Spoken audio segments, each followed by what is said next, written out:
ثلاثة من الإخوان يريدون أمامكم من عناصر الصحوة أن يعلنون انشقاقهم وينضمون إلى ساحات الغيرة والشرف.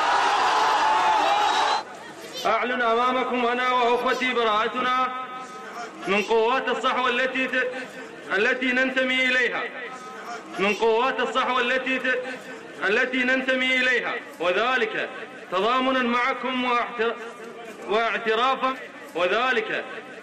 معكم واعترافا بعدم شرعيتها ويد في تنفيذ مخططات الحكومة الصفوية العميلة.